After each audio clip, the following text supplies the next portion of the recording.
Muy bien. Primero, siempre que doy esta charla me gusta que todos conozcan quiénes fueron Wolf, Parkinson y White, que están allí de izquierda a derecha. Wolf, Parkinson y White. Como quizá algunos de ustedes sepan, Wolf era el residente del servicio. Parkinson era un médico que mandaba pacientes al servicio, veía muchos pacientes, hacía muchos electrocardiogramas y los enviaba al servicio, y el doctor White era el jefe del servicio. Y estos tres médicos publicaron en el año 1930 un trabajo que es el que, digamos, pionero en esta patología, que de alguna manera dio el puntapié inicial a la electrofisiología, describiendo por primera vez de manera clínica lo que es un circuito de reentrada y que hoy es la base fisiopatológica de la mayoría de las arritmias clínicas. Y lo que ellos describieron es que vieron pacientes con un complejo ancho, ellos llamaron bloqueo de rama, no sabían lo que era, pero era un complejo QRS ancho, con un intervalo PR corto, que lo veían en gente joven, sana, y que tenían taquicardias.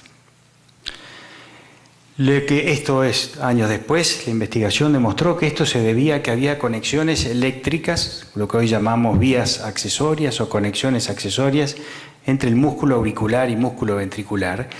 Y eso no es nada extraño ni ninguna anomalía anatómica, es simplemente una fibrita muscular, de músculo normal, que quedó haciendo contacto entre el músculo de la aurícula y el músculo del ventrículo. Aquí tenemos un corte del corazón.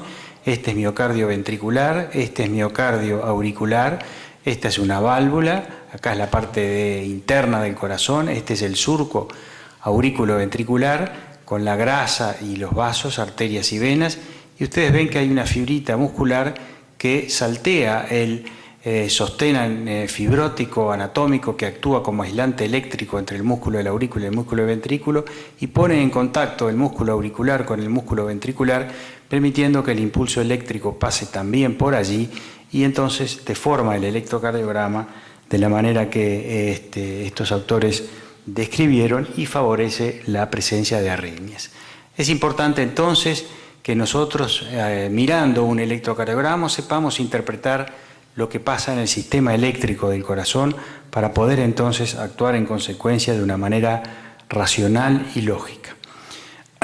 Ustedes dirán, o muchos podrán decir, a quién le importa el mecanismo de estas arritmias o el mecanismo de lo que pasa dentro del corazón, pero si no entendemos esos mecanismos, nunca podremos establecer un tratamiento agudo racional en estos pacientes, nunca podremos hacer un tratamiento crónico o indicar un tratamiento crónico en definitivo. Y lo que es más importante en el tema que nos estamos refiriendo, que es el paciente asintomático, no podremos establecer un pronóstico adecuado, que es lo que el paciente nos va a exigir. Habitualmente los pacientes con una vía accesoria, en este caso está dibujada aquí del lado izquierdo, lo que tienen es una taquicardia por reentrada, que se llama una taquicardia recíproca ortodrómica o por reentrada aurículo-ventricular. Conducción anterógrada por el sistema normal de conducción, nódulo auriculoventricular His-Purkinje y retrógrada por la vía accesoria. Esa es la taquicardia más común en los pacientes con vías accesorias. Y esta taquicardia supraventricular por reentrada ortodrómica evoluciona en algunos pacientes a fibrilación auricular. Acá tienen el registro, el paciente está en taquicardia, evoluciona a fibrilación auricular con conducción muy rápida por la vía accesoria y de esa fibrilación auricular que estimula el ventrículo a una frecuencia muy rápida pasa a fibrilación ventricular y así se pueden morir estos pacientes.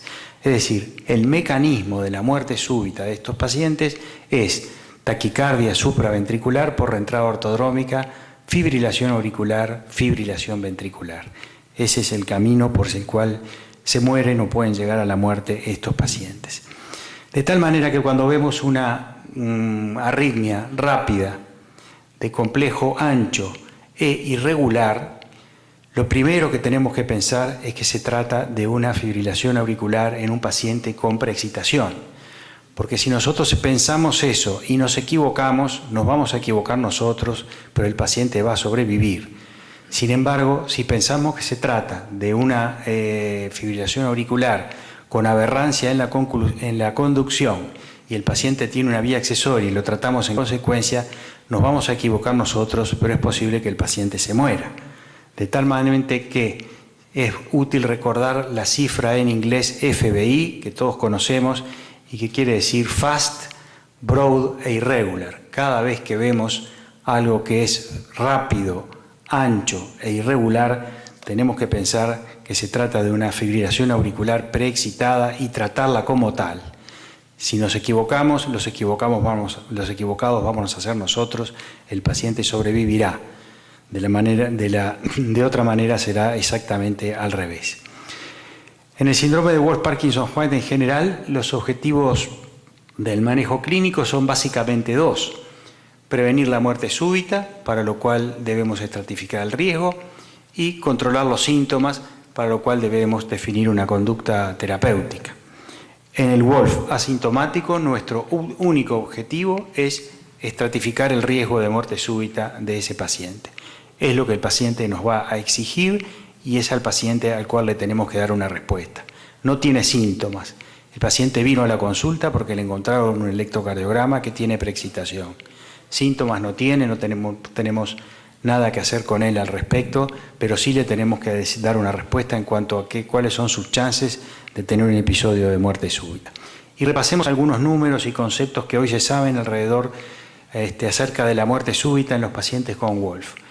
El 12% ocurren en pacientes asintomáticos, o sea que ese paciente que tenemos enfrente puede estar en ese grupo. El 20% ocurren en pacientes que tienen síntomas menores, que quizá ni siquiera nos lo relaten. Pero debemos tener presente también que ocurre sobre todo en pacientes sintomáticos. En dos estudios, no hay demasiados, en dos estudios de historia natural de pacientes con síndrome de Wolff, no se registró ningún episodio de muerte súbita en asintomáticos. Sin embargo, 17% de pacientes asintomáticos que fueron sometidos a estudio electrofisiológico tenían un RR más corto en fibrilación auricular de menos de 250 milisegundos, uno de los números claves para definir aquellos pacientes con riesgo aumentado de muerte súbita. O sea que este es un estudio en el cual se estudiaron por estudio electrofisiológico y se indujo fibrilación auricular a pacientes asintomáticos y 17% eran, a pesar de ser asintomáticos, tenían riesgo de muerte súbita. En otra serie de holandesa, 50% de pacientes por Wolff-Parkinson-White que fueron estudiados por muerte súbita, o sea, pacientes que tenían un Wolff y tuvieron ya un episodio de fibrilación ventricular, en 50% de estos, la primera manifestación fue la muerte súbita. Y se estima, en base a todos estos elementos, de que la muerte súbita sucede en los pacientes con Wolff en un caso cada 1000 años paciente. En el Wolff sintomático, el riesgo de muerte súbita, como decíamos, es muy bajo, 3-4% a lo largo de toda la vida. Con respecto al número, ese número clave de 250 milisegundos entre dos complejos preexcitados cuando el paciente tiene fibrilación auricular. Este es un trabajo clásico, publicado, como ustedes ven, en 1979 en New England por el doctor Gallagher y sus colaboradores, en el cual estudiaron un número de pacientes que habían tenido muerte súbita vinculado a Wolff-Parkinson-White. Como ustedes ven, y esta es la curva más empinada, el RR más corto en fibrilación auricular en todos los pacientes que habían tenido paro cardíaco era menor de 250 milisegundos. Y de ahí surge este número. Pero en los pacientes asintomáticos que fueron estudiados, ven que el rango de RR más corto en fibrilación auricular es muy amplio. Pero hay un grupo de ellos, hay un grupo de estos pacientes asintomáticos que tienen un RR más corto entre complejos preexcitados en fibrilación auricular que es menor de 250 milisegundos. Es decir, en el grupo de asintomáticos también hay pacientes en riesgo de muerte súbita. Tomando estos números y considerando esas variables que nosotros les decíamos, de 10.000 pacientes seguidos 10 años, muerte súbita 0,1% de pacientes por año, 17% de pacientes asintomáticos tienen un RR más corto de 250 milisegundos, la sensibilidad del estudio electrofisiológico es 95%, etc. Este número de 250 milisegundos en esta disquisición que publica George Klein en el New England Journal hace unos años, este número identifica con una sensibilidad del 95% y una especificidad del 84% a los pacientes en riesgo de muerte súbita, pero tiene un valor predictivo positivo extremadamente bajo, aunque sí tiene un valor predictivo negativo muy alto, es decir, pacientes que tienen un RR en fibrilación auricular mayor de 250 milisegundos, es raro que vayan a morir. Si tienen menos, bueno, tienen ciertas chances, pero aún así las chances son muy bajas. El doctor Papone publicó una larga serie con una enorme cantidad de pacientes con asintomáticos estudiados con estudio electrofisiológico y siguió su evolución de acuerdo al resultado del estudio electrofisiológico. Y ustedes ven que en las dos primeras curvas de arriba, con muy buena evolución, son pacientes que o bien no fueron inducibles, es decir, no tenían taquicardia supraventricular inducible o no tuvieron fibrilación auricular. Sin embargo, en las dos curvas de abajo, la curva roja, los pacientes que sí tuvieron arritmias inducibles y tuvieron fibrilación auricular, o los pacientes que tuvieron arritmias inducibles, estos pacientes rápidamente se transformaron en sintomáticos y requirieron tratamiento. Por lo tanto, y de acuerdo a las conclusiones del doctor Papone en este estudio, la inducibilidad de taquicardia recíproca ortodrómica en el estudio electrofisiológico es el predictor más fuerte de eventos arrítmicos, 90% de valor predictivo positivo y un valor predictivo negativo de 85%. La presencia de vías accesorias múltiples de sexo masculino y una edad menor a 35 años también tuvo valor predictivo de presencia de arritmias en los pacientes asintomáticos. El RR más corto en fibrilación auricular, ese número de 250, no predice eventos arrítmicos. Es un predictor de muerte súbita, débil pero predictor al fin, pero no predice arritmias ventriculares. Lo mismo el periodo refractario efectivo de la vía accesoria es un débil predictor. Y lo fundamental, que es lo que yo quiero recargar y uno de los mensajes que quiero transmitir en esta charla, es que el estudio electrofisiológico es la clave para la estratificación de riesgo de este tipo de pacientes. El riesgo de arritmias y de muerte en pacientes con preexcitación ventricular asintomáticos ha sido recientemente valorado en un metaanálisis publicado en Circulation de este año. La parte de arriba de la curva es el riesgo de muerte súbita y, como ustedes ven, el riesgo es extremadamente bajo, casi en el cero, y el riesgo de arritmias es un poco mayor, pero también es un poco bajo, por lo cual las conclusiones de este análisis es que la baja incidencia de muerte súbita y el bajo riesgo de arritmias supraventriculares está en contra del manejo invasivo en la mayoría de los pacientes asintomáticos. Manejo invasivo se refiere no solo al estudio electrofisiológico diagnóstico, sino a la ablación.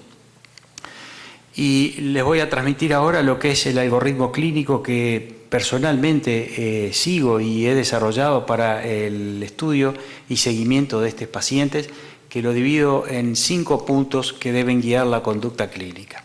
En primer lugar, si el paciente tiene un Wolf asintomático, pero tiene una profesión de riesgo, como ser piloto de avión, chofer profesional, o quiere practicar deportes competitivos, ese paciente debe ser sometido a estudio electrofisiológico y ablación. Primer punto. Segundo punto, si el paciente tiene una preexcitación intermitente en el electrocardiograma basal o en el Holter o en cualquier tipo de registro electrocardiográfico que dispongamos, o si en un estudio ergométrico desaparece la conducción en la vía accesoria en el esfuerzo a una frecuencia aceptable, como por ejemplo aquí tenemos en un electrobasal un complejo preexcitado, un complejo claramente no preexcitado, preexcitado, claramente no preexcitado. Acá tenemos B1, B2 de otro paciente con una vía izquierda, ven que tienen un complejo QRS normal en B1, el segundo complejo está preexcitado, el tercero es normal, lo mismo acá abajo, complejo normal, complejo preexcitado. Es decir, este paciente tiene en ritmo sinusal y a una frecuencia de 70-75 por minuto, alternancia de conducción por la vía accesoria y por el sistema normal de conducción, o lo hacemos hacer un esfuerzo y el paciente claramente en el esfuerzo pierde la preexcitación, como por ejemplo ustedes ven acá, perdió la preexcitación cuando está en la fase de recuperación del esfuerzo a 96 por minuto y la recupera a 92 por minuto. Todos estos pacientes son de bajo riesgo, ¿verdad? Nunca van a poder conducir rápidamente en fibrilación auricular porque ya en ritmo sinusal o con un pequeño esfuerzo la conducción por la vía accesoria se pierde, por lo tanto esa vía accesoria nunca va a poder conducir a una velocidad tan rápida que logre fibrilar el ventrículo. Por lo tanto, esos pacientes, como decíamos, son de bajo riesgo y si no tienen taquicardia porque están asintomáticos, debemos definir la conducta con el paciente. El paciente podrá igual querer hacerse la ablación y sacarse esa alteración electrocardiográfica que tiene, pero podrá ser necesario simplemente vigilarlo y el día que tenga taquicardia, si es que tiene, proceder a la ablación. Vamos a estar tranquilos, ese paciente nunca se va a morir de esto. El problema es cuando la preexcitación es permanente. El paciente tiene un electrovasal con preexcitación permanente, tiene un Holter con preexcitación las 24 horas y en el test ergométrico llega a 170, 180 de frecuencia y la preexcitación se mantiene. En este caso no sabemos si es de bajo riesgo o de alto riesgo. ¿Y cómo darle una respuesta a ese paciente? ¿Cómo decirle usted es de bajo riesgo, usted a pesar de que no tiene síntomas no se va a morir? La única forma que existe desde mi punto de vista es hacer un estudio electrofisiológico que hoy día es un estudio rutinario, absolutamente sin riesgos y que nos puede dar todas las respuestas a nosotros y al paciente. Aquí, por ejemplo, les pongo el ejemplo de una paciente de 17 años del sexo femenino que no tenía síntomas, pero que tenía este electrocardiograma con un claro síndrome de preexcitación, con una vía accesoria del lado derecho. Voy a mostrar algunos registros rápidamente para que no se asusten y se duerman. Estos son los registros basales que confirman la preexcitación.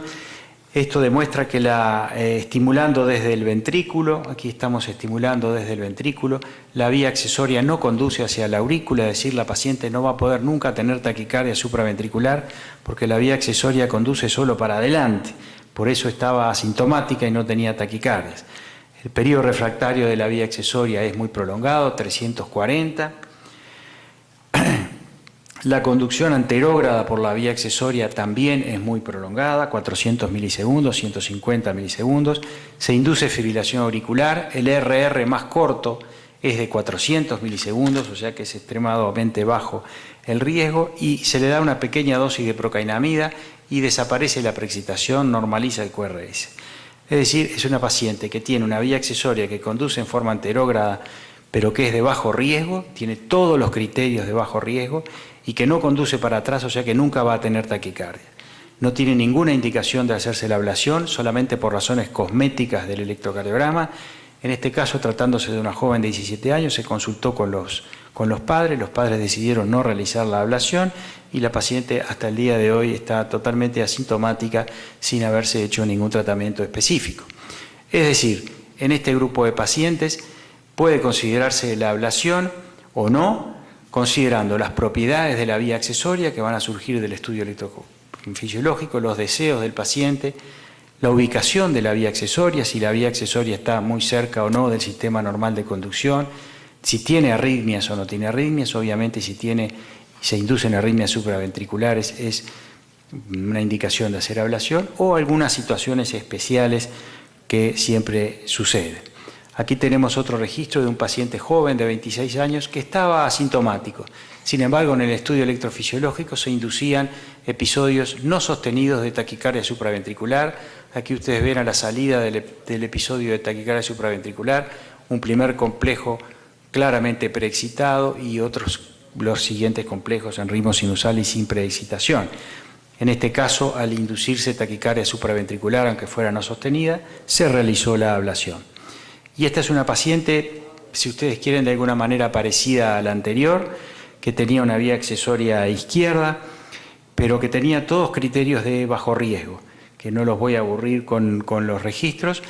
pero que la paciente, por causas psicológicas, quería eliminar el electrocardiograma, quería normalizar el electrocardiograma, porque estaba aburrida de cada vez que le hicieran un electrocardiograma, le llamaran la atención de que lo que tenía un electro anormal y lo mandaran al médico y al cardiólogo en consulta porque tenía un electrocardiograma normal. O sea que esta es una de esas situaciones especiales en que la paciente solicitaba la ablación para, digamos, por un efecto cosmético que mejoraba de alguna manera su calidad de vida, sacarse esa anomalía electrocardiográfica que la molestaba. Unas palabras sobre la fibrilación auricular y el síndrome de preexcitación. Quiero recalcar de las guías europeas recientes el capítulo de fibrilación auricular y Wolff-Parkinson-White, porque esta sí es una indicación de ablación. Como ustedes ven, nivel clase 1 y nivel de evidencia A, la ablación por catéter de una vía accesoria manifiesta debe hacerse en pacientes con fibrilación auricular para prevenir muerte súbita cardíaca. Es decir, paciente que tenga fibrilación auricular y una vía accesoria debe ser ablacionado. Y en segundo lugar, la ablación es recomendada, clase 1, nivel de evidencia B, en pacientes que están en alto riesgo de tener fibrilación auricular. No han tenido fibrilación auricular, están en alto riesgo, por edad, por hipertensión, por cardiopatía de base, en presencia de una vía accesoria que puede ser asintomática en el electrocardiograma. Esto realmente me parece una indicación absolutamente novedosa y poco conocida. Es decir, se trata de un paciente que tiene un Wolff-Parkinson-White asintomático, que no tuvo fibrilación auricular nunca, pero que tiene cierto riesgo de tener fibrilación auricular, ¿verdad? Es decir, es un hipertenso, tiene una aurícula grande, tiene cardiopatía, es decir, los factores de riesgo de fibrilación auricular de los cuales hemos estado hablando. Y esto es puesto en las guías europeas, clase 1, nivel de evidencia B. Por suerte, este año por primera vez salieron guías para pacientes jóvenes con preexcitación asintomática. No existían guías a este respecto y todo lo anterior que yo les vengo haciendo eran disquisiciones personales, pero ahora, desde este año disponemos de estas guías y repasemos y veamos que repiten un poco los conceptos que veníamos hablando. Entonces, si el Holter muestra preexcitación permanente, es razonable hacer un test de esfuerzo, es decir, una ergometría. Si hay una clara y abrupta pérdida de la preexcitación, el nivel es bajo. Punto. Entonces, en ese caso es un paciente de bajo riesgo. Si en estudios no invasivos no hay clara pérdida de la preexcitación, debe hacerse un estudio electrofisiológico invasivo o eventualmente transesofágico. Habitualmente para mí es mucho más traumático y doloroso el estudio transesofágico que el invasivo, para inducir FA y valorar RR más corto entre complejos preexcitados. El RR más corto entre complejos preexcitados es menos de 250, eso es riesgo alto y considerar la ablación. Si el RR es mayor de 250, bajo riesgo, es razonable diferir la ablación, ¿verdad? Si la ablación se puede considerar si la vía es accesible y de bajo riesgo. Básicamente está repitiendo los conceptos que habíamos mencionado. Si el paciente de bajo riesgo se vuelve sintomático, debe considerarse la ablación, eso es lógico, tratamiento de los síntomas. Preexcitación y cardiopatía estructural.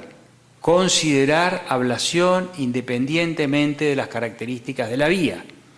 Es decir, paciente con una cardiopatía isquémica y una preexcitación, por ejemplo, para decir una cosa común, debe considerarse la ablación de la vía independientemente de que la vía le ha causado problema o no. Nosotros tenemos personalmente un paciente que se revascularizó y entró en taquicardia supraventricular incesante en el posoperatorio y hubo que hacer una ablación de urgencia en esa situación. Preexcitación asintomática con insuficiencia cardíaca secundaria a disincronía. Como ustedes saben, la preexcitación, es decir, la estimulación anómala del ventrículo por una vía accesoria, es también causa de disincronía ventricular como el bloqueo de rama izquierda. Y cuando esto sucede, puede ser necesario también la ablación para corregir esa disincronía ventricular.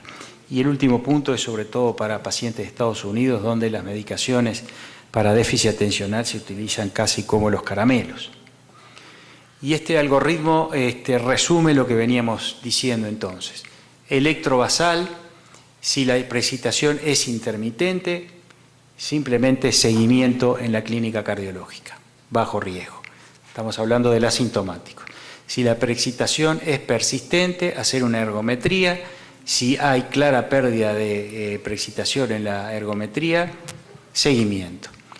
Si el paciente en la ergometría persiste o no queda claro si la precipitación desaparece con el esfuerzo, se puede hacer un estudio electrofisiológico invasivo o transtorácico. El invasivo para mí es mucho más sencillo y da muchísima más información. Y de acuerdo a él, si el paciente es de alto riesgo, si es de bajo riesgo, puede considerarse seguirlo en la clínica, puede considerarse la ablación de acuerdo a los deseos del paciente, la ubicación de la vía, etc. Y si es de alto riesgo, entonces discutir los riesgos-beneficios de la ablación. Sin duda, si tiene inducción de taquicardia supraventricular, debe establecerse o realizarse la ablación. En suma, para resolver estos pacientes con claridad, debemos estar informados los médicos de cuál es el mecanismo y la situación de cada uno de estos pacientes y debemos informar adecuadamente al paciente. Nuestro consejo será particular para cada paciente, no hay una regla general para todos los pacientes. La decisión final debemos compartirla y será también particular para cada caso, y creo que debe considerarse el estudio electrofisiológico invasivo un estudio absolutamente de bajo riesgo y de rutina en la valoración de este tipo de pacientes. Muchas gracias.